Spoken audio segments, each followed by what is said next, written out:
सारथी education hub में हम एक बेसिक और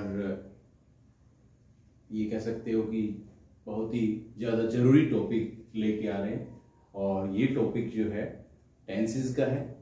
और टेंसेस का भी कैसे है कि सिंगल टेंस नहीं है। यहाँ पे कोशिश की गई है कि सारे के सारे कंप्लीट जो टेंस के पार्ट हैं वो कवर किए गए हैं ब्रीफ वे। मीन्स थॉरली अगर आप डीपली स्टडी करना चाहते हैं किसी पर्टिकुलर टेंस की, तो आप अलग से कुछ वीडियोस अपलोड हो चुके हैं, कुछ बाकी हो जाएंगे। अगर आप किसी पर्टिकुलर डीप टेंस को पढ़ना चाहते हैं तो वहां से पढ़ें। लेकिन यहाँ भी लगभग चीजें कवर की गई हैं, लगभग चीजें आपको बताई जाएंगी। इसका लॉजिक मैं बता देता हूँ कि चार्ट के थ्रू मैं क्यों इस चीज को कवर करवाना चाह रहा हूँ, क्योंकि ये एक ऐसा टॉपिक है जो हर दूसरे टॉपिक के लिए मददगार होता है। दूसरा, जो हम लिटरेचर में जाते हैं, लिटरेचर में किसी प्रकार की जो दिक्कत ना आए उसके लिए भी जो है हमारे लिए काफ़ी फायदेमंद होता है ये टॉपिक एक साथ हम कवर कर सकें। देखो, जैसे एक चीज़ हमारे सामने सब कुछ रखा हुआ है तो हम देख सकते हैं ये चीज़, ये यहाँ पे ये आ गई, ये वाले यूज़ नहीं करेंगे, ये करेंगे, ये करेंगे। इस प्रकार से मतलब ये चीज़ें हमारे टिप्स पे होंगी, और अगर टिप्स पे होंगी तो हमारे लिए यूज़ करने में थोड़ी आसानी रहेगी। इस वजह से जो है हमने कंप्लीट टेंसेस के टेबल को एक साथ कवर करने की कोशिश की है। अगर आपको किसी प्रकार की भी कोई डाउट हो तो आप अपने जिस प्रकार के जो क्वेश्चन है या फिर जो भी है आप नीचे मेंशन कर सकते हैं, उसमें कोई समस्या नहीं होगी। जब कभी भी जैसे जो आपका जो भी रिप्लाई होगा सुटेबल वो दे दिया जाएगा, आपको बता दिया जाएगा, क्लियर कर दिया जाएगा। तो आज का टॉपिक जैसा कि मैंने बताया टेंसेस के ऊपर है। टेंस हमारे 3 टेंस होते हैं, 3 में प्रेजेंट, पास्ट और फ्यूचर। और 3 के सबके 4-4 पार्ट होते हैं। प्रेजेंट के भी 4 हैं, पास्ट के भी 4 हैं, फ्यूचर के भी 4 हैं। एक एक करके हम कवर करते जाते हैं। और फिर कैसे क्या सेंटेंस में यूज करना है वो मैं साथ में जैसे किसी लेसन की समरी बताऊंगा तो उसके साथ साथ भी इसको ऐड करता जाऊंगा। समरी के साथ हर लाइन का एक लॉजिक, एक टेंस, जो टॉपिक है वो वहां पे मैं मेंशन करूंगा। इसके अलावा इसमें कुछ बेसिक चीजें भी रहेंगी टेंस के अलावा वाली, जो टेंस के जस्ट बाद में करेंगे, अगले वीडियो में करेंगे। सो अभी इनको देखें ध्यान से। पहला हमारा है present indefinite tense. Brief knowledge, मैंने जैसे बताया ब्रीफ नॉलेज अपने को लेना है। प्रेजेंट इंडेफिनिट टेंस, इसकी जो हिंदी आईडी है, क्योंकि हमारा जो बेल्ट है हिंदी बेल्ट है और हिंदी की कहीं ना कहीं थोड़ी सी आवश्यकता हो जाती है। हम जब तक किसी सेंटेंस की हिंदी नहीं बना लेते हमें टेस्ट नहीं आता, जबकि हमें पता होता है कि क्या कुछ है वो। प्रेजेंट इंडेफिनिट जो है इसको सिंपल भी बोलते हैं।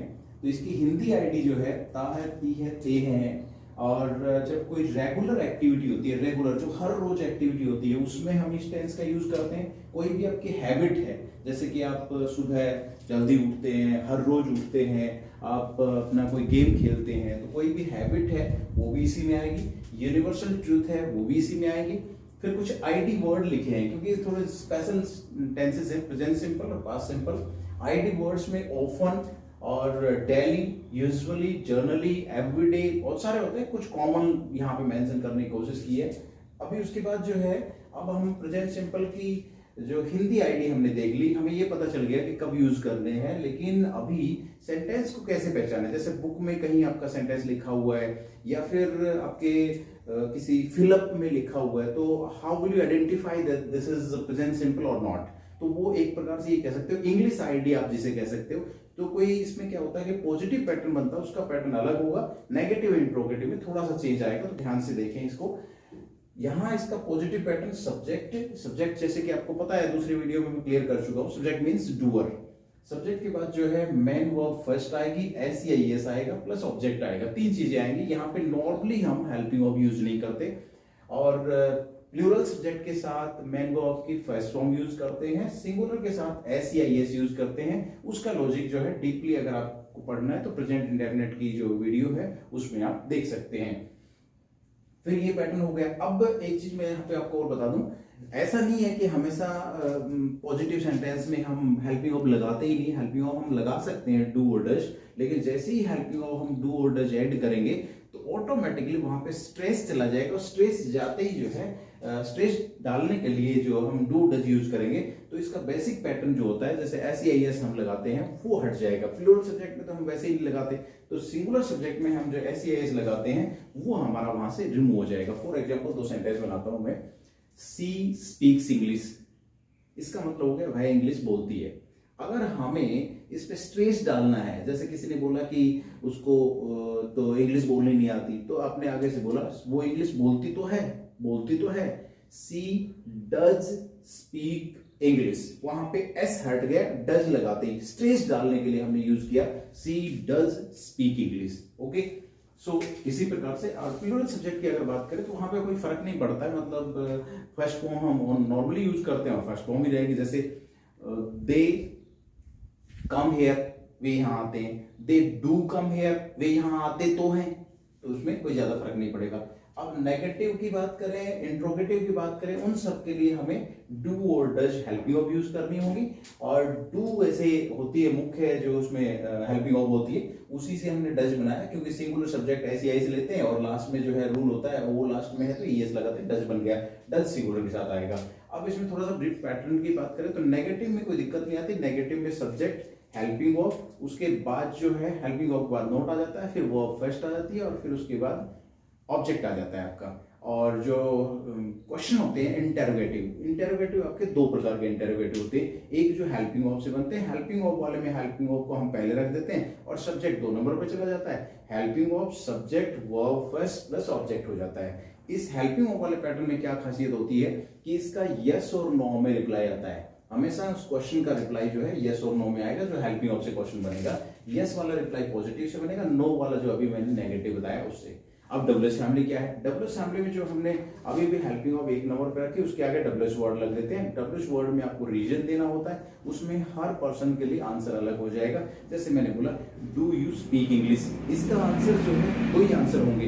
किसी से भी पूछोगे पूरी दुनिया में जाके, एक या तो बोलेगा यस आई स्पीक इंग्लिश या फिर I do not speak English. लेकिन जैसे मैंने आपसे बोला why do you speak English, इसका आंसर हर किसी के लिए अलग हो जाएगा। Why, reason. किसी अगर ये मान के चलो कि ऐसे लोकेशन पे कोई फ्रूट वाला फ्रूट बेच रहा है और उसको इंग्लिश में कुछ वर्ड बोलने पड़ रहे हैं, तो वो अपनी रोजी रोटी के लिए इंग्लिश बोल रहा है। अगर मेरी बात करेंगे, मैं इंग्लिश बोल रहा हूँ तो मैं इंग्लिश बोलता हूँ सिर्फ अपने एक प्रोफेशन जो मैंने चूज कर लिया है, इंग्लिश सब्जेक्ट मेरा है, इस वजह से। दूसरा कोई इंग्लिश बोलेगा, हो सकता है कि उसको मैसेज डिलीवर करना है, मतलब अलग अलग लॉजिक वहां पे रहेंगे। तो इस प्रकार से WH फैमिली में उसमें डिफरेंस है। ये ब्रीफ हमारा प्रेजेंट इंडेफिनिट टेंस हो गया, क्लियर। पास्ट इंडेफिनिट टेंस की बात करें तो सेम, यहाँ पे ता है, यहाँ पे ता था आ जाएगा।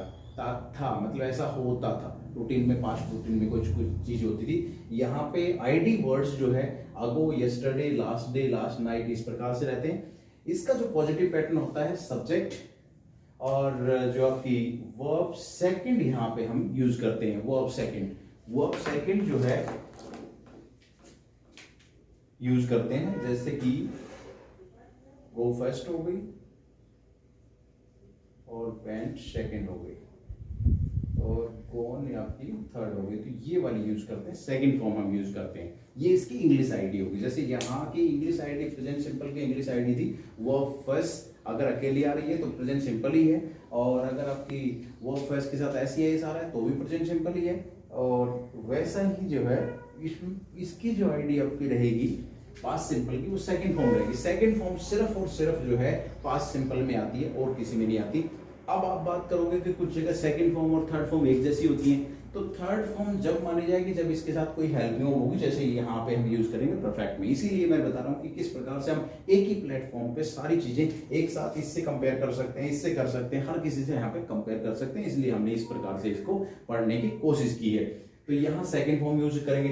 अब जैसे ही इसका पैटर्न नेगेटिव हो जाएगा या फिर इंट्रोगेटिव हो जाएगा, वहां पे हम डिड हेल्पिंग ऑफ लगाएंगे सभी सब्जेक्ट के साथ, और जैसे ही डिड लगाएंगे आपकी सेकंड फॉर्म के बजाय फर्स्ट फॉर्म आ जाएगी।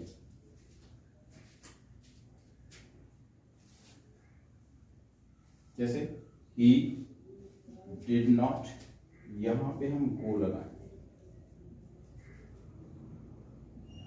अगर क्वेश्चन बनाना है तो क्वेश्चन में क्या आ जाएगा? Did you teach here. ये क्वेश्चन हो गया आपका हेल्पिंग ऑफ वाला। इसके रिप्लाई दो आएंगे। एक रिप्लाई ऐसे होगा यस से, यस आई, यहां पे जो पॉजिटिव पैटर्न होगा वो सेकंड फॉर्म वाला होगा, yes I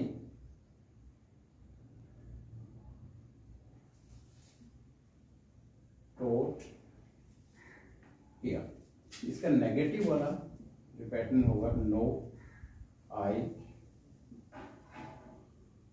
did not teach here. ये डिफरेंस है इसमें, जो स्पेशल डिफरेंस है वो यही है कि सिर्फ आपके पॉजिटिव फॉर्म में जो है, पॉजिटिव पैटर्न में सेकंड फॉर्म यूज करते हैं। Is it clear? ये भी हम बहुत ज्यादा यूज करते हैं, कोई भी स्टोरी बतानी है, ज्यादातर स्टोरीज में हमें पास्ट सिंपल की जरूरत पड़ेगी। जो मैं समरी बताऊंगा उसमें आपको ज्यादातर में रिलेट करेंगे कि पास्ट सिंपल किस प्रकार से यूजेबल है, बहुत ज्यादा यूजेबल है, ये भी बहुत ज्यादा यूजेबल है। सबसे ज्यादा यूजेबल ये दो टेंस है, इसलिए इसको थोड़ा सा स्ट्रेस देके ज्यादा क्लियर करके चीजें बताई गई है। एक चीज मैंने बताई थी कि पॉजिटिव में क्या कभी हेल्पिंग ऑफ नहीं आती, जैसे इसमें बताया था, तो इसमें भी हेल्पिंग ऑफ आ सकती है, वो स्ट्रेस डालने के लिए। जैसे वहां पे है वैसे यहाँ पे, जैसे मैंने बोला आई वेंट देयर, इसका मतलब हो गया मैं वहां जाता था, लेकिन जैसे ही मैंने हेल्पिंग ऑफ लगा दी आई डिड, वेंट नहीं आएगा, आई डिड गो देयर, इसका मतलब मैं वहां जाता तो था। स्ट्रेस डालने के लिए हम हेल्पिंग ऑफ यूज करते हैं पॉजिटिव में, और वो हेल्पिंग ऑफ जैसे ही हम यूज करेंगे तो सेकंड फॉर्म नहीं आएगी, फर्स्ट फॉर्म यूज की जाएगी। क्लियर? अब हम बात करते हैं नेक्स्ट टेंस की। नेक्स्ट टेंस हमारा है फ्यूचर इंडेफिनिट, और फ्यूचर इंडेफिनिट जो है इसकी आईडी ये आप देख पा रहे हैं, गागी, और हेल्पिंग ऑफ शैल विल है, शैल आई वी के साथ और विल ऑल अदर सब्जेक्ट के साथ। हालांकि जो है in these days we are using will also with I and V, I और V के साथ भी हम जो है will का यूज करते हैं। तो वो जो है हम मॉडल्स में बात कर सकते हैं, जो ट्रेंड में है कहने का मतलब, लेकिन ग्रामेटिकल पोर्शन में अभी भी ऐसे ही है, तो हम इसको ऐसे रिलेट कर रहे हैं। ये मैंने पैटर्न बना दिए इसके, इसमें फर्स्ट फॉर्म आती है, लेकिन सभी में हेल्पिंग ऑफ है, सभी पैटर्न में। इसमें क्या था, इसमें डिफरेंस, इसके पॉजिटिव में हेल्पिंग ऑफ नहीं थी, सिर्फ फर्स्ट फॉर्म थी, और हेल्पिंग ऑफ भी इसकी अलग है, डूडेज है, इसकी हेल्पिंग ऑफ शैल विल है, पूरे फ्यूचर में शैल विल रहेगी। क्लियर? अब हम आगे बात करें, जैसे एक सेंटेंस इसका बना लेते हैं, क्वेश्चन से बना लेते हैं, will you learn English? So answer हो जाएगा yes I will learn English, no I will not learn English. ये हो गया नॉर्मली जो मैंने बताया कि आई वी के साथ भी शैल यूज करते हैं, और अगर आप वैसे शैल यूज करना चाहते हैं तो आई के साथ शैल यूज कर सकते हैं, it's okay, there is no problem. अब कंटिन्यूस की बारी है। कंटिन्यूस जो है, तीनों कंटिन्यूस में कॉमन चीज क्या है वो देखना आपका। कंटिन्यूस का मतलब क्या होता है? कंटिन्यूस मतलब वर्क इन प्रोग्रेस, काम जो है प्रोग्रेस में है, काम चल रहा है। जैसे कि अभी मैं बात करूं कि मैं अपना टॉपिक कवर कर रहा हूं, या फिर मैं जो है खड़ा हूं, हालांकि हेल्प इसकी जो पहचान है वो नहीं आएगी इसमें, मैं खड़ा हूं, लेकिन वर्क इन प्रोग्रेस है, वर्क जारी है, खड़े होने का काम जारी है, तो भी हम कंटिन्यूस में टेंस में यूज करेंगे। ये पहचान जो है कॉमन पहचान है, लेकिन कई बार जो है ये पहचान भी काम नहीं करती है। जैसे मैंने बोला मैं खड़ा हूं, तो ये भी इसमें कंटिन्यूस में है। तो तीनों कंटिन्यूस की एक कॉमन फॉर्म जो पॉइंट रहेगा पहचानने वाला, वो है कि इनमें तीनों में ही वर्क इन प्रोग्रेस रहेगा, और उसकी वजह से verb first ING, verb first ING, verb first ING, तीनों में यही रहेगी, जो कि इसी वजह से इस तरीके से बताया जा रहा है कि कुछ चीजें आपके लिए कॉमन हो जाए। क्योंकि जितनी ज्यादा चीज हल्की होगी, जितना ज्यादा पॉइंट, जितने ज्यादा कंटेंट्स हल्के होंगे, उतने ही ज्यादा आप अपने ब्रेन में रख सकते हो। हल्की चीजें ही ब्रेन में ज्यादा रखने में यूजेबल रहती है। तो नेक्स्ट है ये जो आपकी इसकी हिंदी आईडी देखेंगे तो सामने रखी हुई है, वर्क इन प्रोग्रेस के लिए, रहा है, रही है, रहे हैं। और इसमें हेल्पिंग ऑफ जो होती है आपकी इज एम आर होती है, इज जो है सिंगुलर के साथ, एम आई के साथ, और आर प्लूरल के साथ, ये हेल्पिंग ऑफ हो गई। पैटर्न इसका जो होगा वैसे ही नॉर्मल पैटर्न हो जाएगा, सब्जेक्ट, सब्जेक्ट के बाद हेल्पिंग ऑफ, हेल्पिंग ऑफ के बाद जो है वर्ब फर्स्ट प्लस आईएनजी, फिर उसके बाद ऑब्जेक्ट। मैंने अलग अलग पैटर्न बनाने का तरीका वैसे बता दिया, अलग से भी क्लियर कर रखा है। This is present continuous. एक सेंटेंस इसका बना रहा हूं, are you learning English with Sunil sir? So ये हो गया आपका प्रेजेंट कंटिन्यूअस। इसका आंसर हो गया yes I am learning English, no I am not learning English, ये हो गया। अब दूसरा इसी का डबल्स फैमिली बनाए तो क्या हो जाएगा, where are you learning English? अब यहाँ पे आपको लोकेशन क्रिएट करनी होगी। I am learning English at Sarathi education hub, I am learning English somewhere else, wherever you want to mention you can say. अगला है सेम पास्ट कंटिन्यूअस, वो समझ में आ गया तो ये भी इजी है, क्योंकि उसमें इसमें देखो क्या फर्क है, इसमें कोई फर्क नहीं है। ये प्रेजेंट कंटिन्यूअस की बात कर रहा है, प्रेजेंट में कोई वर्क हो रहा है उसकी बात कर रहा है, ये पास्ट में कोई वर्क हो रहा है उसकी बात कर रहा है। तो इसमें क्या है, इज एम आर है, उसी का इसमें वोज वर्ब हो गया, वो जाएगा सिंगुलर और आई के साथ, और वर आएगा प्लूरल के साथ, वही आईएनजी फॉर्म, वही फॉर्मेट और वही पैटर्न, सेम पैटर्न रहेंगे, कोई पैटर्न में चेंज नहीं आएगा। फिर अगर हम बात करें फ्यूचर कंटिन्यूअस की, फ्यूचर कंटिन्यूअस में भी वैसा ही रहेगा, कि कहने का मतलब रहा होगा, रही होगी, रहे होंगे, कोई भी वर्क इन प्रोग्रेस फ्यूचर में। जैसे अभी आप बात करो कि कुछ टाइम बाद हम सेंटेंस बना रहे होंगे, या फिर इस क्लास के बाद हम सेंटेंस बना रहे होंगे, या फिर इस प्रकार से हम किसी काम को कर रहे होंगे, तो वो फ्यूचर कंटिन्यूअस आ गया। इसके helping of shall be, will be रहेगी यहाँ पे, और वर्ब फेस प्लस आईएनजी होगा।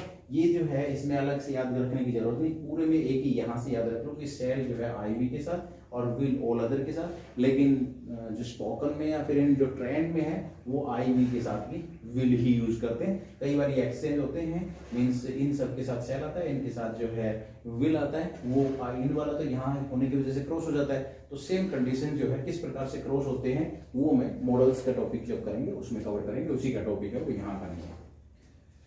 तो ये हो गया आपका shall be, will be, clear है। फिर हम बात कर रहे हैं प्रेजेंट कंटिन्यूअस। प्रेजेंट कंटिन्यूअस की अगर बात प्रेजेंट परफेक्ट, प्रेजेंट परफेक्ट की बात करें, परफेक्ट का मतलब होता है कोई काम परफेक्शन में, मीन्स काम जो है जब कंप्लीट हो जाता है, कंप्लीट काम की हम बात करें तब जो है परफेक्ट की बात करते हैं। प्रेजेंट में कोई वर्क जो है कंप्लीट हो गया है तब हम बात करेंगे प्रेजेंट परफेक्ट की। जैसे हमने बोला कि ये काम हो चुका है, मैं वहां जा चुका है, इस प्रकार से चुका है, चुके हैं, या फिर उसने ऐसा कहा है, उसने मुझे बुलाया है, ये भी इसी में रहेगा। फिर हमारे पास एच बी इसमें हैज और हैव रहेगी, हैज सिंगुलर के साथ और हैव प्लूरल के साथ। फिर एक कॉमन पॉइंट यहाँ पे रहेगा present perfect, past perfect, future perfect. ये पास्ट में कोई काम परफेक्ट हुआ है, ये फ्यूचर में कोई परफेक्ट हुआ है, तो तीनों में ही एक चीज कॉमन रहेगी और वो है आपकी वर्ब थर्ड, तीनों में वर्ब थर्ड। ये कुछ आइडेंटिफाइंग वर्ड लिखे हुए हैं, recently, yet, already, so for, इस प्रकार से, और ये आपका हो गया। बाकी क्लियर, ये मैं अलग से बताऊंगा आपको अभी थोड़ी देर में। तो ये हो गए तीनों टेंस आपके, प्रेजेंट परफेक्ट, पास्ट परफेक्ट। इसकी एचवी हैज है और इसकी एचवी जो है सिर्फ एक ही है, हैड है। इसकी HV shell have, will have, तीनों में ही थर्ड फॉर्म यूज होगी। आप देख पा रहे हैं कि कितनी चीजें इजी हो रही हैं, कितनी चीजें हल्की हो पा रही हैं, और जैसे जैसे कोई चीज हल्की होती है तो हम इजीली उसको क्या कर सकते हैं, पिक कर सकते हैं, मतलब उसको कैरी कर सकते हैं, इजीली उसको मतलब यूज कर सकते हैं। और इसीलिए इस चार्ट को बनाने का टारगेट यही है कि आपके लिए जो चीजें ये आज तक जो एक बहुत बड़ा टॉपिक लग रहा है उसको कंसाइज करके छोटा किया गया है। तो ये परफेक्ट आपका हो गया। अब पास्ट परफेक्ट में कॉमन क्वेश्चन होता है, कॉम्पिटिटिव एग्जाम की बात करें या फिर 10th या फिर अपने 12th की बात करें, तो ये बिफोर और आफ्टर वाले सेंटेंस होते हैं। बिफोर और आफ्टर वाले सेंटेंस में आप जो है सीधा सा याद रखेंगे। पहले तो आपको टेंस याद होने चाहिए, मैंने बताया और भी टॉपिक आएंगे उसमें मैं पहले टेंस के लिए आपको बोलूंगा क्योंकि वो याद होने जरूरी है। तो बिफोर के साथ हमेशा अटैच करके जो है पास्ट सिंपल का प्रयोग करते हैं, पास्ट सिंपल, और दूसरे पार्ट में पास्ट परफेक्ट। पास्ट परफेक्ट से टेंस के सेंटेंस की शुरुआत करेंगे, फिर बिफोर और उसके बाद पास्ट सिंपल। अब हम इसको ऐसे भी कर सकते हैं, बिफोर से सेंटेंस की शुरुआत करेंगे तो बिफोर के साथ पास्ट सिंपल आएगा, फिर कॉमा लगा के पास्ट परफेक्ट हो जाएगा। जैसे I had called you before you came here. I had called you before you came here. Clear? So अगर आपको बिफोर समझ में आ गया, आफ्टर इसका अपोजिट हो जाएगा। आफ्टर में क्या हो जाएगा, I called you after you had gone from this place, या फिर you had left this place. Clear? So यहाँ पे ध्यान क्या रखना है, जैसे आपको एक तरफ पास्ट परफेक्ट है तो पास्ट परफेक्ट की कंडीशन आपको याद होनी चाहिए कि क्या क्या है, हैड प्लस थर्ड फॉर्म है, और पास्ट सिंपल की कंडीशन याद होनी चाहिए। पास्ट सिंपल में क्या आता है आपका सब्जेक्ट वर्ब सेकंड और ऑब्जेक्ट रहता है, या फिर अगर ये सब हैं तो डिड के साथ वर्ब फर्स्ट रहेगी। तो ये आपका बिफोर आफ्टर जो लगभग हर जगह पूछा जाता है। क्लियर? फिर फ्यूचर परफेक्ट की बात करें, फ्यूचर परफेक्ट की अगर बात करें तो इसमें भी वही होगा, कोई भी वर्क जो है फ्यूचर में कंप्लीट हो चुका होगा, जैसे कि कुछ टाइम बाद हम ये टॉपिक कंप्लीट कर चुके होंगे। इस प्रकार से अगर हम बात करें तो इसमें ये रहेगा, चुका होगा, चुके होंगे। और शैल हैव, विल हैव, हम इसमें हेल्पिंग ऑफ यूज करेंगे। कौन सा सब्जेक्ट लगेगा मैंने यहाँ पे मेंशन नहीं किया, यहाँ पे दोनों जगह मेंशन कर दिया, इसलिए आप इजीली उसको समझ सकते हैं। ये आपका होगा फ्यूचर परफेक्ट। वैसे ही आप लास्ट लेके चल रहे हैं, लास्ट है हमारा present perfect continuous, past perfect continuous, future perfect continuous. इसको भी इजी करता हूँ, थोड़ा सा इजी करते हैं।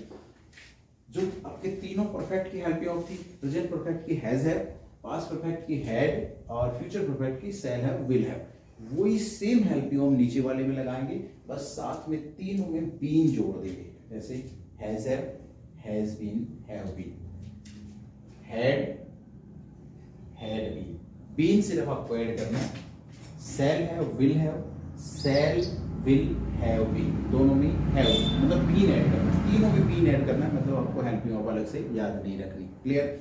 अब इसमें जो याद रखना है वो क्या याद रखना है, सिंस और फॉर। वो क्यों याद रखना है, क्योंकि यहाँ पे जो ये वाली चीज है ये आपको देखना है। इसकी आईडी देखो, प्रेजेंट परफेक्ट कंटिन्यूअस की अगर आईडी देखेंगे तो आईडी है कोई काम जो है पास्ट में स्टार्ट हुआ था अभी चल रहा है। जैसे मैंने बोला कि मैं सुबह से अपना काम कर रहा हूँ, सुबह से, सुबह पॉइंट हो गया, सुबह मीन्स मॉर्निंग हो गई, मॉर्निंग पॉइंट हो गया, सुबह से कोई काम कर रहा हूँ और अभी चल रहा है वो काम, तो यहाँ पे से आ गया।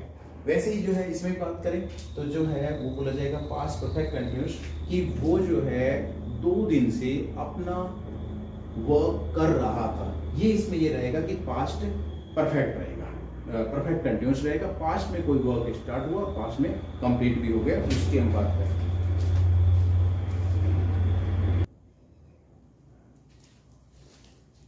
ये आप जो देख रहे थे प्रेजेंट परफेक्ट कंटिन्यूअस में से रहा है, से रहा था, ये कोई काम पास्ट से स्टार्ट हुआ और प्रेजेंट तक चल रहा है, पास्ट में स्टार्ट हुआ, पास्ट में खत्म हो गया, ये फ्यूचर में से रहा होगा, उस दिन से ऐसा काम हो रहा होगा। तो इसके लिए जो है हेल्पिंग ऑफ मैंने बता दी इजी है। यहाँ पे सिंस और फॉर देखना है। सिंस आप यूज करेंगे पॉइंट ऑफ टाइम के लिए और फॉर यूज करेंगे पीरियड ऑफ टाइम के लिए। ये आपको थोड़ा सा समझना है, 2 मिनट यहाँ पे लगा रहा हूँ इसके लिए। सिंस यूज करेंगे हम पॉइंट ऑफ टाइम के लिए। पॉइंट मतलब कोई फिक्स पॉइंट हो गया, जैसे मैं 2 बजे से पढ़ा रहा हूँ, मैं जो है सुबह से पढ़ा रहा हूँ, मैं सोमवार से पढ़ा रहा हूँ, तो वहां पे सिंस आ जाएगा और फॉर आएगा। जैसे मैं 2 घंटे से पढ़ा रहा हूँ, 3 महीने से पढ़ा रहा हूँ, या फिर 10 साल से पढ़ा रहा हूँ, या फिर जो है मैं 5 दिन से अपना ये वाला काम जो है या फिर ये वाला वीडियो तैयार कर रहा हूँ। इस प्रकार से हम फॉर यूज करेंगे पीरियड में और पॉइंट में हम यूज करेंगे सिंस। इसमें भी पर्टिकुलर बात करें तो फॉर को याद रखो, सिंस अपने आप हो जाएगा। फॉर में आप पीरियड की बात करेंगे, टाइम की बात करेंगे कि इस पीरियड में जो है हमने ये काम किया 5 घंटे में, 5 दिन में, 7 दिन में, 7 मिनट में, तो वहां पे हम फॉर लगाएंगे। बाकी सब जो भी है, मॉर्निंग है, इवनिंग है, 5 PM है, 5 AM है, चाइल्डहुड है, उस सब में आप सेंस लगाएंगे, क्योंकि सेंस में याद रखने की चीजें बहुत सारी हैं। इस प्रकार से जो है कुछ सेंटेंसेस जो रहते हैं यहाँ पे, जो सेंटेंस में बनाना चाहूंगा, सेंटेंस इसमें एक सेंटेंस बनाते हैं प्रेजेंट परफेक्ट कंटिन्यूअस में, बाकी भी फिर उसके अकॉर्डिंग देख लेंगे। प्रेजेंट परफेक्ट कंटिन्यूअस के सेंटेंस बनाएंगे। जैसे मैंने बोला I have been working for this video for 2 hours, means मैं 2 घंटे से इस वीडियो के लिए काम कर रहा हूं। क्लियर? तो 2 घंटे जैसे आ गया टाइम स्लॉट, तो हमने क्या यूज किया, फॉर यूज किया। वहीं पे मैं बात करता I have been making this video since morning, मैं सुबह से ये वीडियो बना रहा हूं, तो यहाँ पे सिंस आ जाएगा। क्लियर है? क्योंकि सुबह मॉर्निंग की बात कर रहा है, वहां पे कोई टाइम पीरियड नहीं आया, इसलिए हमने ये यूज किया है। तो ये था ब्रीफ सा नॉलेज टेंसेस का, काफी यूजेबल है और प्रैक्टिकल है सारी चीजें।